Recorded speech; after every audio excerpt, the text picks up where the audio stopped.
안녕하세요. 사건 텔러 유광훈 변호사입니다. 최근 UAE의 오펙 탈퇴는 모두를 놀라게 했는데요. 단순히 산유국 협의체 하나를 빠져나온 사건이라기보다는 그 이면에 있는 중동 에너지 질서, 사우디와 UAE의 패권 경쟁, 그리고 미국의 전략적 이익이 한꺼번에 맞물린 거대한 지각 변동이라고 볼 수 있습니다.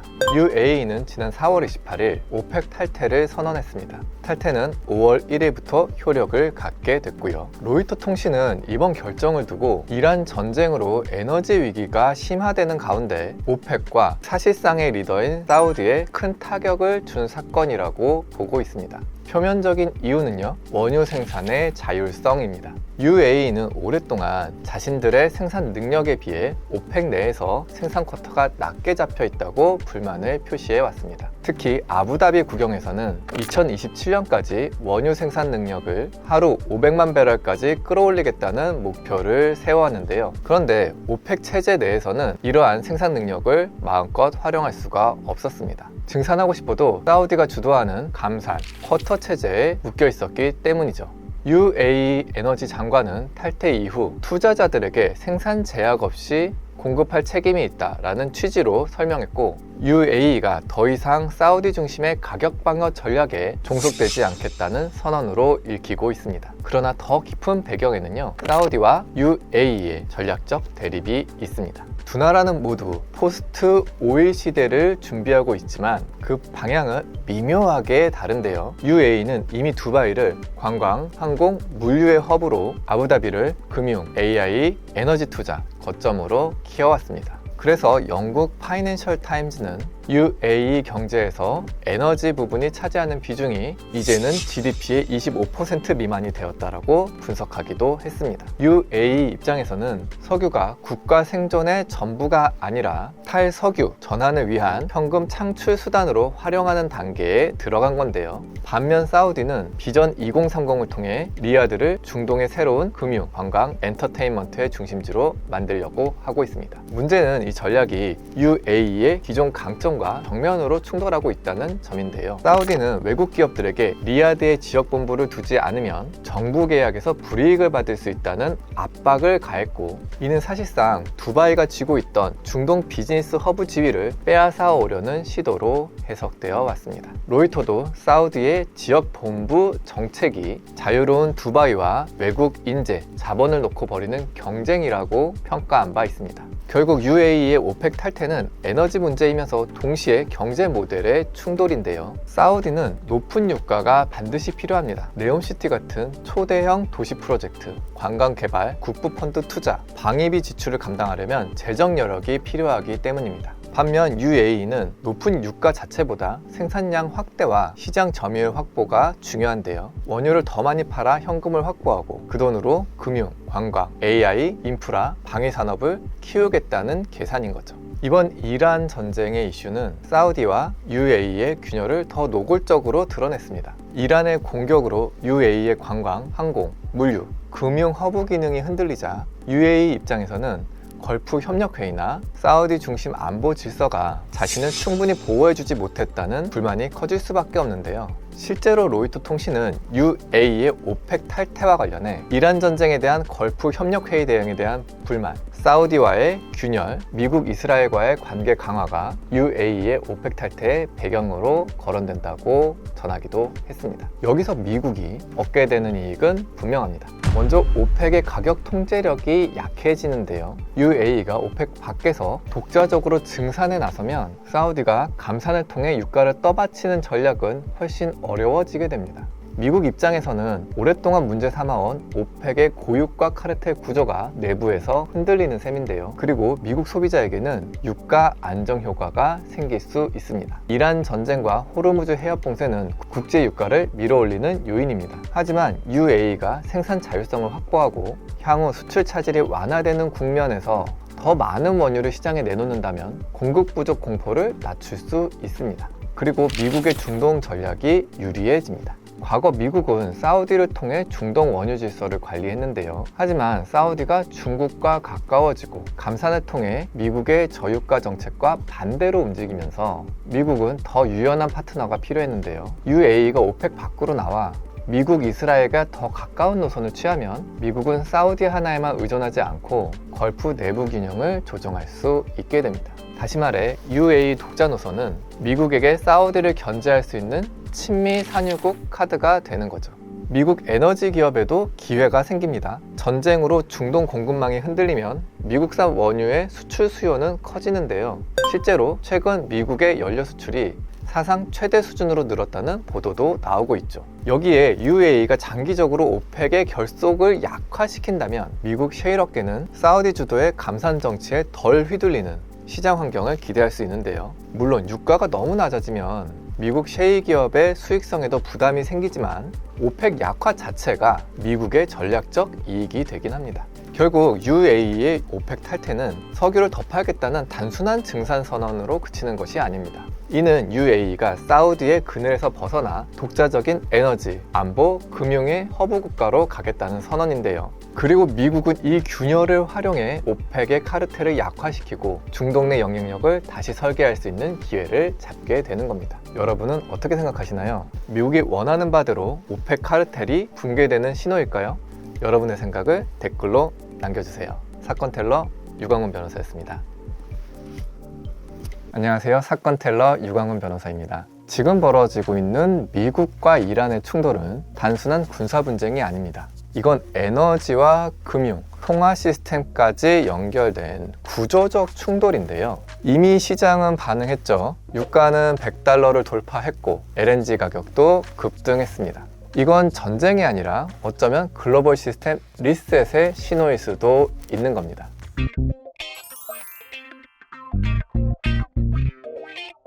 보통 전쟁을 이렇게 보죠. 이란의 도발, 미국의 보복, 그리고 이스라엘의 개입. 하지만 이건 표면입니다. 진짜 시작점은 에너지이자 핵심은 단 하나입니다. 바로 호르무즈 해협이죠. 아시는 것처럼 호르무즈 해협은 전 세계 원유가 약 20%가 통과를 하고 LNG 핵심 수송로이자 아시아 에너지 공급의 중심축인데요. 그럼 호르무즈 해협이 대체 어떻길래 미국이 봉쇄를 뚫기 위해 애를 먹고 있는지 알아볼까요?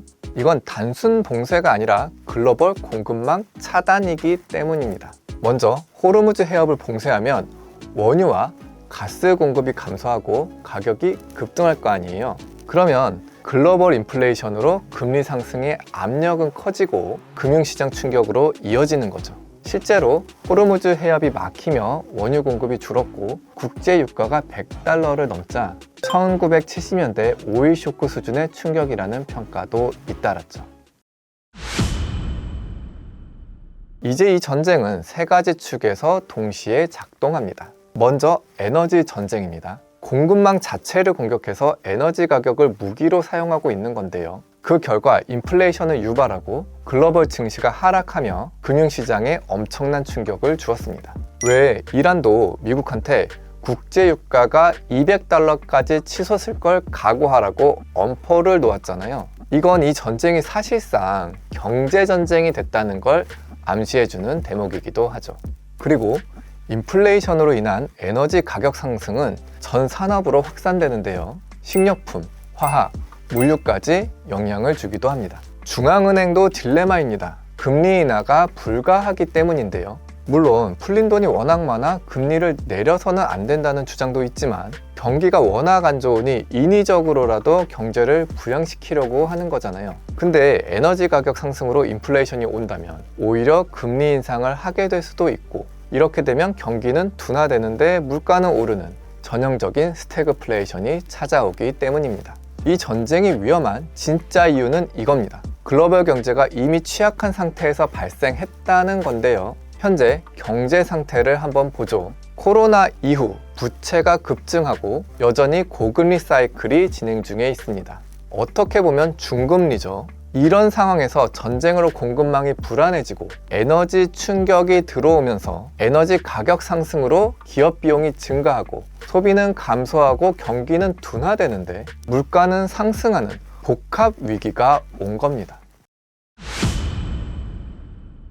여기서부터가 진짜 중요합니다. 많은 사람들이 지금 이 전쟁을 보면서 미국이 왜 이렇게까지 강하게 나오지? 이란은 왜 계속 버티지? 이렇게 생각합니다. 근데 이걸 단순히 군사 충돌로 보면 절대 이해가 안 됩니다. 이건 총싸움이 아니라 시스템 싸움이기 때문인데요. 달러 이야기를 안 하면 이 전쟁은 절대 이해가 안 됩니다. 자, 여기서 하나 짚고 넘어가야 하는데요. 우리가 평소에 너무 당연하게 생각하는 게 하나 있습니다. 왜 전 세계는 석유를 달러로 거래할까? 이 질문을 제대로 이해하면 지금 벌어지는 일의 절반은 이미 끝난 겁니다. 원래 달러는 지금처럼 강한 통화는 아니었습니다.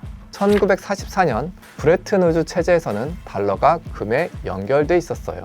달러는 금으로 바꿀 수 있는 종이, 이 구조였는데요. 근데 1971년 미국이 이걸 깨버립니다. 이제 달러를 금으로 안 바꿔준다. 이게 바로 닉슨 쇼크입니다. 그리고 여기서 문제가 생깁니다. 금이 사라졌습니다. 그럼 질문이 하나 나옵니다. 그럼 이제 달러는 뭘 믿고 쓰지? 여기서 미국이 엄청난 선택을 합니다. 그래서 나온 게 석유입니다. 미국은 사우디를 중심으로 중동 산유국들과 이렇게 합의합니다. 석유는 무조건 달러로 팔아라. 이게 지금까지 이어지는 구조입니다. 이게 왜 중요한지 쉽게 설명해 드리겠습니다. 전 세계 모든 나라는 석유가 필요합니다. 그럼 어떻게 해야 되죠?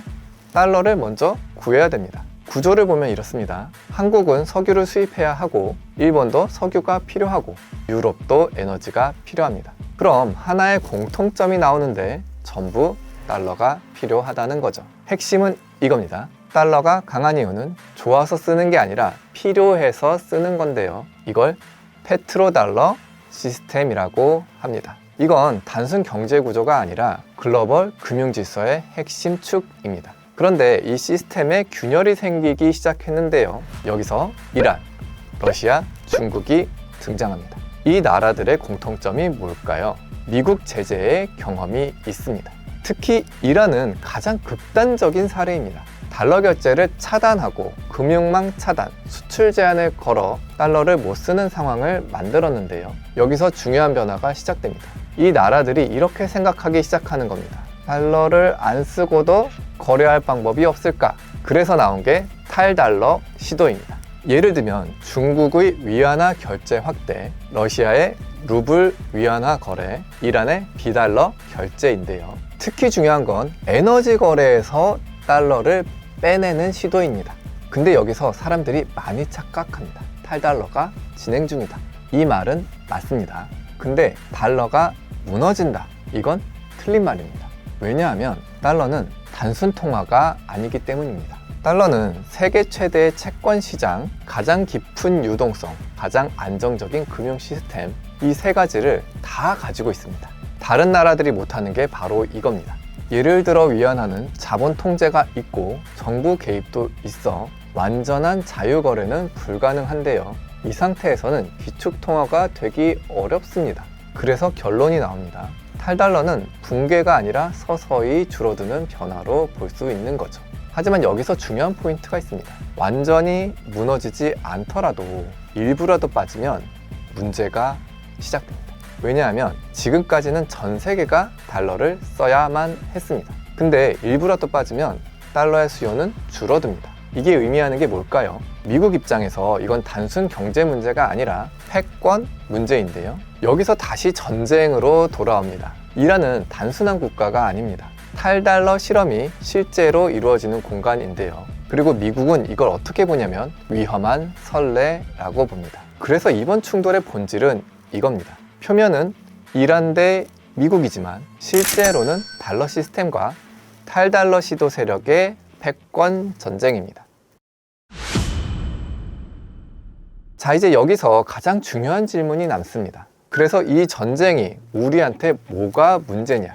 한국은 전쟁의 밖에 있지만 충격의 중심에 있습니다. 이유는 간단한데요. 한국은 에너지 주요 수입 국가입니다.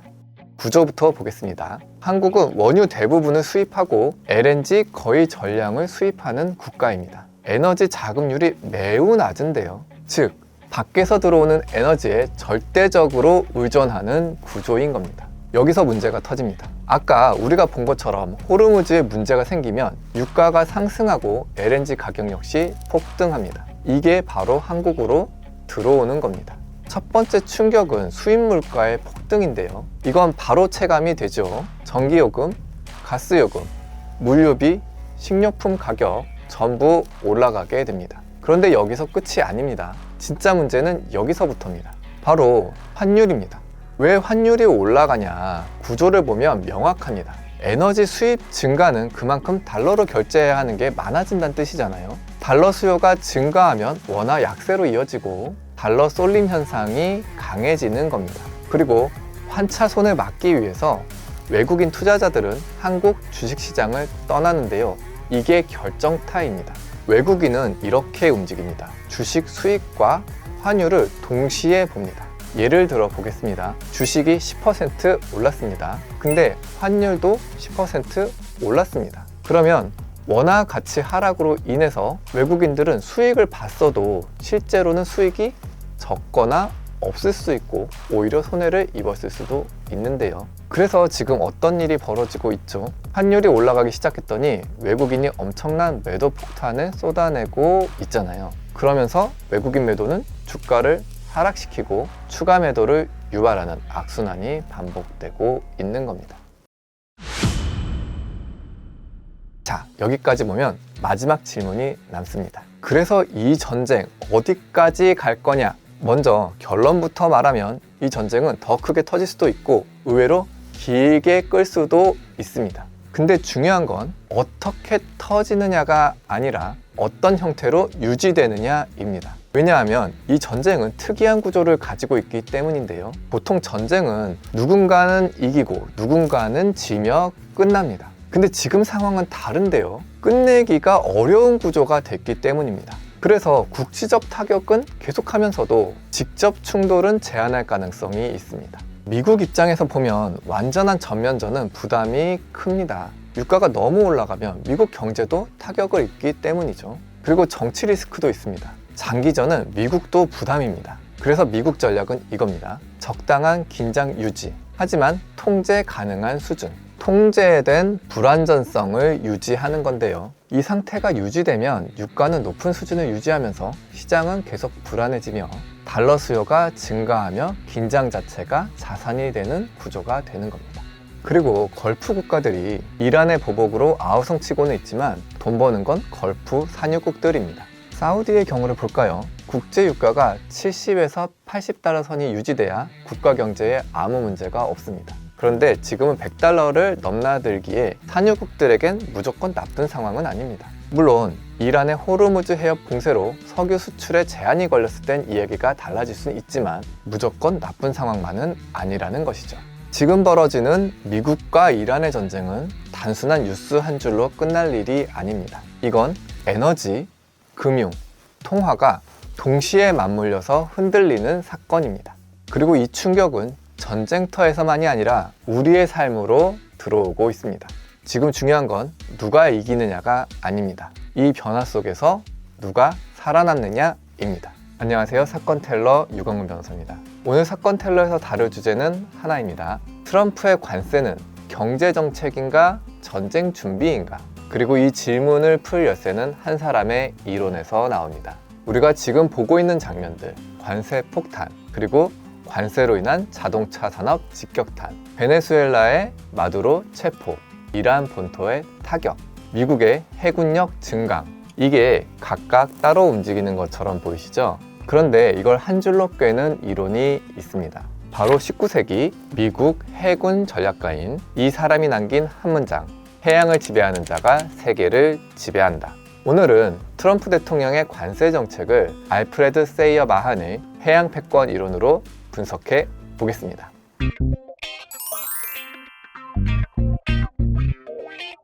트럼프 대통령의 슬로건은 단순합니다. Make America Great Again. 밀어붙이는 핵심 정책은 관세죠. 특히 중국산 제품과 자동차, 철강, 반도체 등의 관세를 붙여 미국의 재정 적자를 줄이겠다고 합니다. 또 관세를 통해 제조업을 미국으로 다시 불러들여서 일자리를 회복하겠다고도 하는데요. 그런데 여기서 의문점이 하나 있습니다. 품목별 관세, 상호 관세를 비롯한 온갖 관세가 있지만요. 유독 자동차 관세에 민감한 모습을 보이고 있습니다.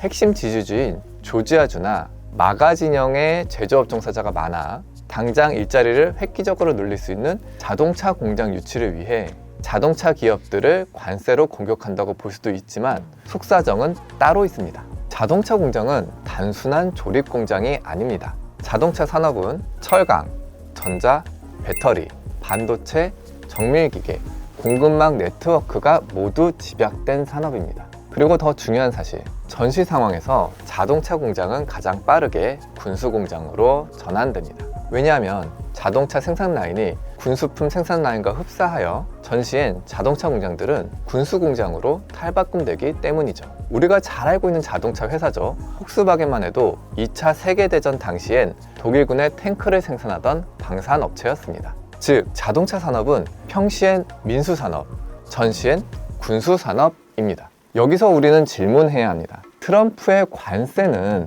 단순한 보호무역인가? 아니면 전시 대비 산업구조 재편인가? 앞에서 말씀드린 마하는 이렇게 말했습니다. 해양력을 결정하는 요소는 6가지이다. 지리적 위치, 물리적 형상, 영토 범위, 인구, 국민성, 정부의 성격. 그리고 그는 결론을 내립니다. 항선을 보호하고 해군을 확장하고 해상 교통로를 장악하라. 왜? 세계 경제는 바다 위에서 움직이기 때문입니다. 오늘날도 마찬가지입니다. 에너지 수송, 원자재, 반도체 장비, 식량 모두 해상 물류에 의존합니다. 그래서 트럼프 대통령은 무너진 제조업을 부흥시키는 동시에 쇠퇴한 해군력을 복원해 세계 패권을 중국에 절대 내주지 않겠다는 뜻을 천명한 거라고 볼 수 있습니다. 지금부터 좀 더 지정학적 관점에서 살펴볼게요. 먼저 베네수엘라입니다. 베네수엘라는 단순한 남미 국가가 아닙니다. 세계 최대 규모급 석유 매장량과 카리브해 해상 통로이자 미국 남부와 직접 연결된 전략 요충지인데요. 그렇기 때문에 마두로 체포는 단순한 정권 교체가 아닙니다. 마한 이론으로 보면 이것은 서반구 봉쇄선의 정비입니다. 마한의 이론을 보면 미국은 서반구에서 외부 세력을 몰아내야 한다는 주된 사상입니다. 트럼프 대통령 입장에선 중국과 러시아가 남미에 진출하는 것을 차단하는 것, 이건 경제가 아니라 해양 통제 전략입니다. 그럼 이번엔 중동으로 넘어가 보겠습니다. 중동이 왜 중요하냐? 딱 한 가지 이유만 꼽으라면 이겁니다. 에너지 수송로이자 호르무즈 해협이 있어서입니다. 세계 원유의 20% 이상이 이곳을 통과하는데요. 미국이 이란을 압박한다는 건 중국의 에너지 라인을 흔드는 것이고 글로벌 원자재 가격 통제권을 확보하고 해상 초크 포인트를 장악한다는 것이죠. 마한의 표현을 빌리자면 적의 해상 보급로를 차단하라. 벌써 미국이 이란을 공격하자 나오는 말이 이거잖아요. 베네수엘라도 미국에 뺏긴 중국이 이란마저 미국에 빼앗긴다면 국가 경제에 매우 심각한 타격을 입고 석유 수입을 사실상 미국의 통제를 받기에 에너지 수입 비용이 치솟을 거다. 결국 미국의 이란 공격은 핵협상 결렬은 표면상 이유일 뿐 진짜 목적은 중국의 보급망 차단이라고 할 수도 있겠습니다. 이건 단순한 보복 공격이 아닙니다. 전략적 해양 봉쇄로 볼 수 있는 거죠. 중국은 랜드 파워 국가입니다. 대륙 기반 1대1로 중앙아시아의 육상 루트. 하지만 중국 경제의 심장은 해상 수출입니다. 미국이 남중국 해와 대만 해협, 인도양, 중동을 압박하면 어떻게 될까요? 중국은 사실상 내륙 국가로 전락하며 수출부터 시작해 태평양을 비롯한 남중국 해에서의 영향력마저 모두 잃게 될 텐데요. 그러면 중국은 미국과의 패권 전쟁에서 군사적인 측면에선 패배하게 되는 것이고 이후 후폭풍으로 중국 경제에도 엄청난 악영향을 미치게 될 겁니다. 최근 트럼프 대통령이 계속해서 대규모 투자를 얘기하는 부문이 있습니다. 해군력 증강과 조선업 부활. 이건 단순 군비 경쟁이 아닙니다. 마하는 말했습니다. 해군력은 전쟁이 나기 전에 이미 승패를 결정한다. 트럼프가 제조업을 미국으로 복귀시키는 이유이기도 하며 기업들이 말을 듣지 않을 것을 대비해 관세로 협박하는 이유입니다. 그래서 해군력 증강과 조선업 부활에 필수적인 철강, 반도체, 전력 시스템, 정밀 가공 산업을 자국 내에서 확보하기 위해서라면 이라는 질문이 던져지는 순간 이건 전쟁 준비 구조로도 볼 수 있습니다.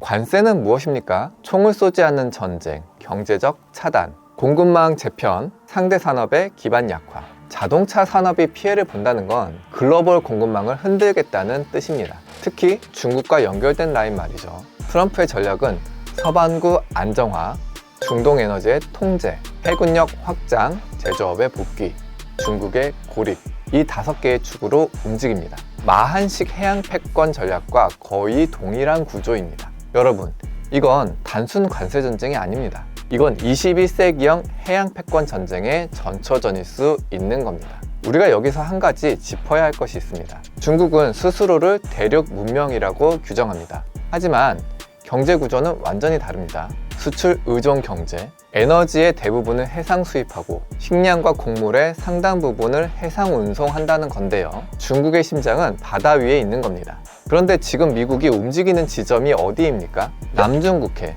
대만 해협, 인도양, 호르무즈 해협.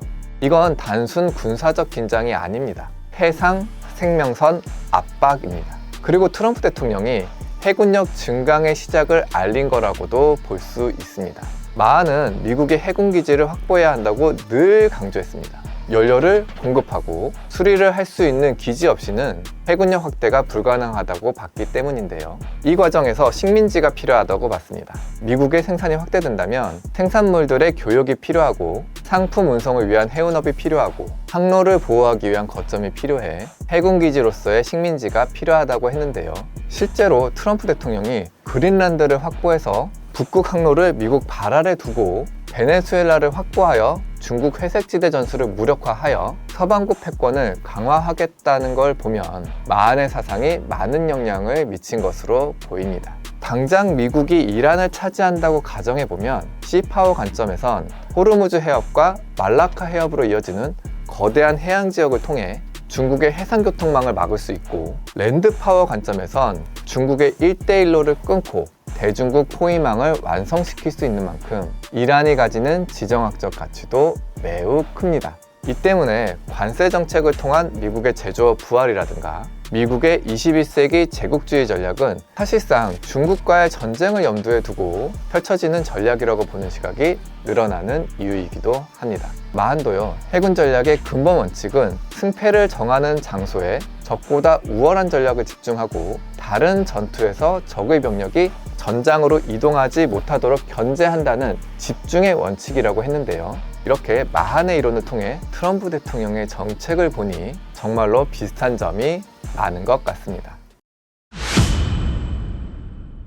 여러분, 미국의 해군은 20년 전에도 세계 최강이었고 지금도 세계 최강이라고 할 수 있습니다. 하지만 달라진 게 있습니다. 바로 전략입니다. 지난 20년간 미 해군의 운영을 보면요, 지금처럼 직접적인 군사적 선제 공격보다는 주로 지역 연안 방어에 초점이 맞춰져 있었습니다. 하지만 지금은 어떻죠? 대륙을 오가며 상대가 누구든 전면전을 불사하며 그야말로 전쟁을 벌이고 있습니다. 이건 마한이 18세기 영국과 프랑스의 전쟁에서 프랑스가 영국에 패배한 원인이 방어적인 해군 운영을 했기 때문이라는 마한의 분석과도 연관이 있어 보입니다. 마한은 자고로 해군이란 연안 방어와 같은 소극적인 전략에서 벗어나 필요시 적함을 경멸한다는 공격적 개념에 의해 편성되어야 한다는 주장을 했는데요. 그리고 주력 함대는 적과의 결전도 불사해야 한다고 강조했습니다. 강력한 함대만이 미국을 방어하고 제해권을 장악할 수 있는 유일한 길로 봤기 때문입니다. 한 줄로 정리하면 교역로를 보호하고 적의 병참을 끊어라, 이 말입니다. 지금 이란에서 벌어지는 일들만 본다면 마한의 이론과 딱 맞아떨어지잖아요. 단순 제조 역량만으로는 해군력을 강화하고 해양 패권을 지킬 수 없으니 충격 요법으로라도 해군력 강화에 힘을 보태고 있는 것으로 보입니다. 또 이제 21세기 들어 대규모 해상 공중전, 우주전을 경험한 나라는 미국밖에 없게 됐고요. 또 마한은 영국은 나폴레옹 대군과 싸울 육군이 없었고 나폴레옹은 영국 해군과 싸울 해군이 없어 패배했다는 분석을 했는데요. 이걸 현 상황에 대입해 본다면 중국은 미국과 전면전을 치를 해군이 준비되지 않았고 미국은 중국 본토에 들어가 싸울 육군의 희생이 너무 크기 때문에 트럼프 대통령은 압도적인 해군력으로 중국과의 전쟁을 미연에 방지하거나 전쟁이 나도 해상 전력으로 전쟁을 끝내겠다는 생각으로 보입니다. 21세기 패권 전쟁은 총송보다 먼저 관세로 시작되고 공급망으로 흔들리고 해상로에서 결정됩니다. 마하는 100년 전에 말했습니다. 바다는 국가의 운명을 결정한다. 그는 전환과 대포의 시대를 살았지만 그가 꿰뚫어 본 건 기술과 구조였습니다. 무역이 바다를 타고 흐르는 한, 에너지가 해협을 통과하는 한, 식량과 자원이 항로에 의존하는 한, 해양을 지배하는 국가가 질서를 설계합니다. 지금 우리가 보고 있는 관세 전쟁, 중동의 긴장, 해군력 증강, 공급망의 재편, 이 모든 장면이 각각의 사건처럼 보이지만 조금만 멀리서 보면 하나의 구조가 드러납니다. 바다를 둘러싼 거대한 체스판. 지금 우리는 그 체스판 위에서 말이 움직이는 순간을 보고 있는지도 모릅니다. 그리고 그 판의 중심에는 여전히 바다가 있습니다. 여러분, 지금 뉴스 보면 계속 이런 이야기 나오죠. 미국이 항공모함을 중동에 보냈다. 전투기 수백 대가 전개했다. 이란 공격이 임박했다. 미국이 이란을 공격하며 세계가 다시 한번 경랑 속으로 들어갔습니다. 그래서 이란과의 핵 협상이 결렬되어 미국이 중동 전면전에 나섰다는 분석들이 나오는데요. 제가 오늘 말씀드릴 건 완전히 다른 얘기입니다. 이건 단순히 미국 대 이란의 갈등이 아닙니다. 미국과 중국의 패권 전쟁의 일부입니다. 이란은 지금 전면에 서 있는 플레이어 같지만 사실은 전략적 연결고리입니다.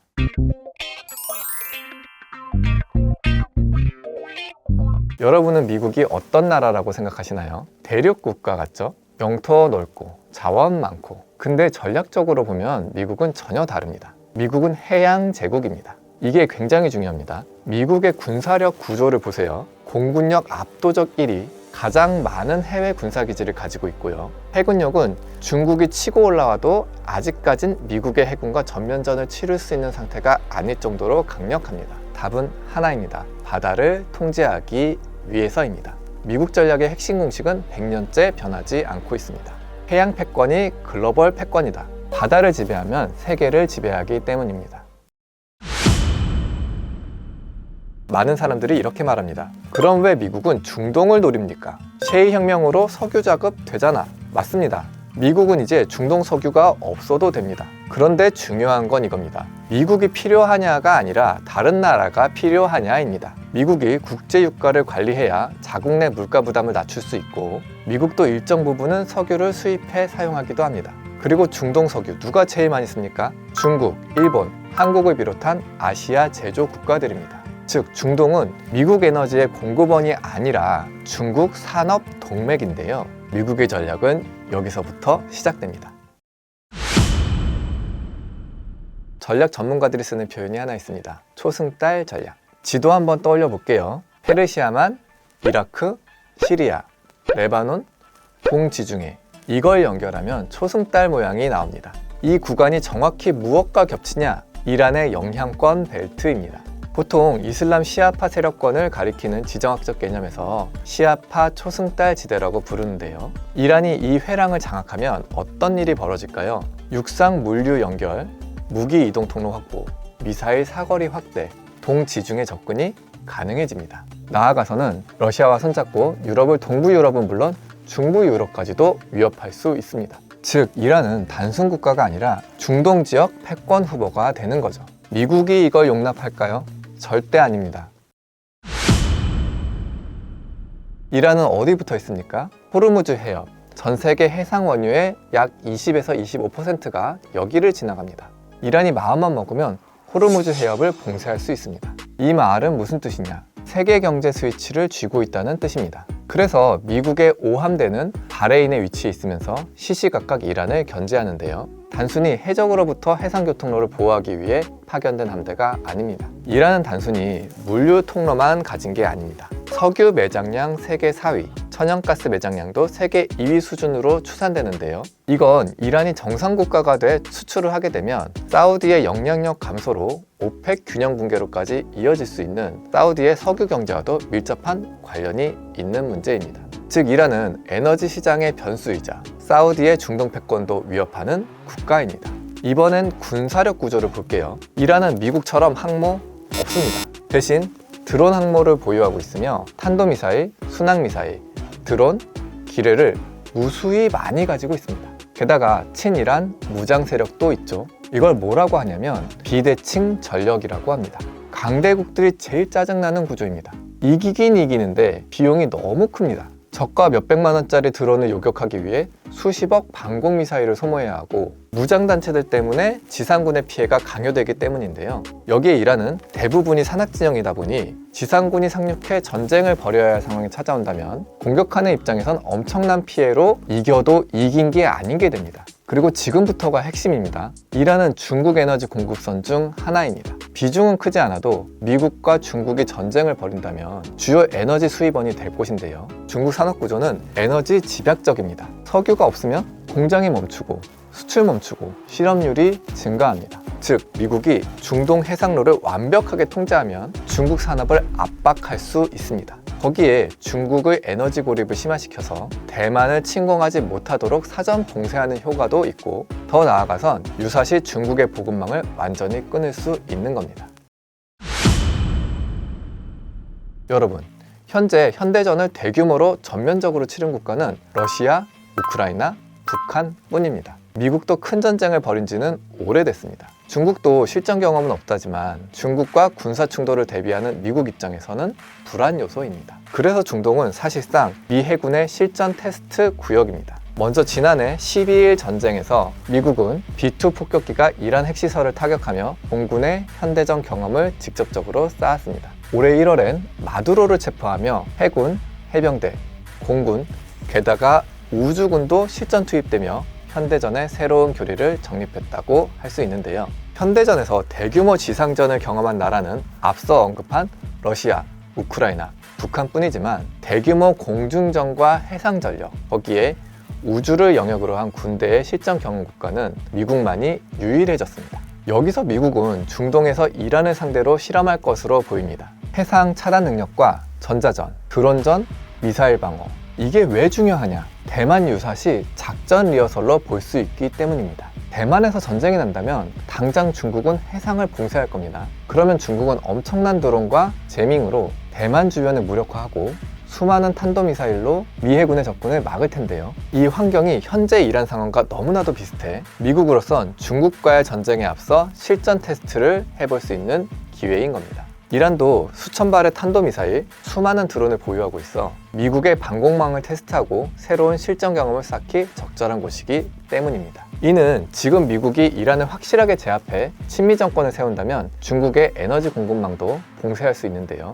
이는 해상교통로를 미국 손아귀에 두는 것이기에 표면은 미국과 이란의 전쟁처럼 보이지만 실제로는 중국의 에너지 공급망과 물류망을 봉쇄하기 위한 거대한 전쟁의 시작이기도 합니다. 자, 그럼 이제 진짜 중요한 질문 들어갑니다. 미국이 이란을 어떻게 공략할까? 미국은 절대 바로 폭격하지 않습니다. 먼저 정보 장악부터 들어갑니다. 전쟁은 총으로 시작하지 않습니다. 눈으로 시작합니다. P-8 해상 초계기, 글로벌 호크를 비롯한 고고도 정찰기, 군사위성, 해저 센서망으로 상대의 방공망부터 확인합니다. 그리고 이란의 방공망을 선제 타격해 적이 방어할 수 없게끔 만듭니다. 여러분, 호르무즈 해협을 통과하는 원유가 전 세계 해상 물량의 약 20에서 25%입니다. 이게 막히면 어떤 일이 벌어질까요? 당장 한국은 원유 수송로에 문제가 생기며 유가 상승에 직격탄을 맞게 되고 전 세계적으로도 기름값 상승으로 인한 인플레이션을 겪을 수 있습니다. 그리고 수출입 항로가 사실상 막히는 것과 같아 전 세계 공급망에도 치명적인 악영향을 줄 겁니다. 그리고 중국이 제일 두려워하는 상황이 펼쳐지게 됩니다. 중국이 제일 두려워하는 상황은 하나입니다. 에너지 수입이 끊긴 상태에서 미국과의 전쟁이 시작되는 건데요. 중국이 신재생 에너지와 원전으로 에너지 자립에 성과를 보이고 있어도 아직까지 완전한 에너지 자립을 이룬 상태는 아닙니다. 미국은 호르무즈 해협이 막혀도 마두로 체포 작전으로 자기들 뒷마당에 있는 베네수엘라로부터 안정적인 원유 공급을 받을 수 있는 토대를 마련했는데요. 하지만 중국 입장에서 호르무즈 해협이 미국 손아귀에 놓여 있다면 유사시 원유 수입에 문제가 생기기에 작전의 차질이 빚어질 수 있습니다. 전쟁에서 제일 중요한 건 보급이라고 하잖아요. 근데 중국은 중동에서의 패권을 미국에게 빼앗긴다면 보급에 심각한 문제가 생깁니다. 당장 중국 산업 구조를 보세요. 제조 중심, 수출 중심, 에너지 집약적인데요. 석유가 없으면 공장 멈추고 수출 타격, 실업 폭증, 사회 불안으로 국가 시스템이 흔들립니다. 그리고 미국과 러시아의 관계도 중요합니다. 미국과 러시아, 겉으로는 적대합니다. 하지만 전략적으로 계산이 있습니다. 러시아 완전 붕괴하면 중국이 러시아 자원 확보됩니다. 그래서 미국 입장에서 최적 상태는 약하지만 살아있는 러시아입니다. 그러니까 트럼프 대통령은 러시아를 미국 편으로 끌어들여 대중국 포위망을 완성시키려고 하고 있는 거죠. 러시아 입장에서도 중국을 경제식민지 되기 일보 직전인 상황이라 의외로 미국과 러시아 사이는 돈독해질 여지가 있습니다. 그리고 1950년대만 하더라도 중국과 러시아는 전쟁 직전까지 갈 정도로 사이가 안 좋았기에 미국이 이 빈틈만 잘 노린다면 중동에서 아시아, 러시아로 이어지는 대중국 포위망을 완성시켜 중국을 내륙 국가로 전락시킬 수 있습니다. 여러분, 지금까지 내용을 한 줄로 정리하면 이겁니다. 지금 벌어지는 건 미국과 이란의 전쟁이 아닙니다. 미국과 중국의 패권구조 재편입니다. 이란은 표면에 서 있는 국가이지만 실제 타겟은 에너지, 해상로, 그리고 중국의 숨통입니다. 미국이 중동을 장악하면 중국 에너지에 동맥을 쥐게 됩니다. 해상교통로를 통제하면 전쟁을 하지 않아도 이길 수 있습니다. 현대 패권전의 본질은 총이 아니라 구조입니다. 군사 압박, 금융 압박, 해상 통제, 동맹 재편, 이 네 가지가 동시에 돌아가고 있습니다. 미국이 원하는 건 이란의 붕괴가 아니라 통제 가능한 질서입니다. 그리고 중국이 가장 두려워하는 건 항모가 아니라 보급로의 차단입니다. 만약 미국이 중동, 러시아, 인도 태평양을 하나로 묶는 대중국 포위망을 완성한다면 그때 중국은 해양국가가 아니라 내륙국가로 밀려나게 됩니다. 그 순간이 진짜 패권 이동의 시작입니다. 여러분이 지금 보고 있는 뉴스는 단순한 중동의 긴장이 아닙니다. 21세기 최종 패권전의 사전 배치 단계입니다. 전쟁은 아직 시작되지 않았습니다. 하지만 판은 이미 깔렸습니다. 앞으로 누가 먼저 실수하느냐, 누가 보급을 잃느냐, 누가 동맹을 잃느냐에 따라 세계 질서는 완전히 달라질 겁니다. 지금은 총성이 아니라 전략이 울리는 시간입니다. 오늘 내용 유익하셨다면 구독과 좋아요, 알림 설정 해주시고요. 지금까지 사건텔러 유광훈 변호사였습니다.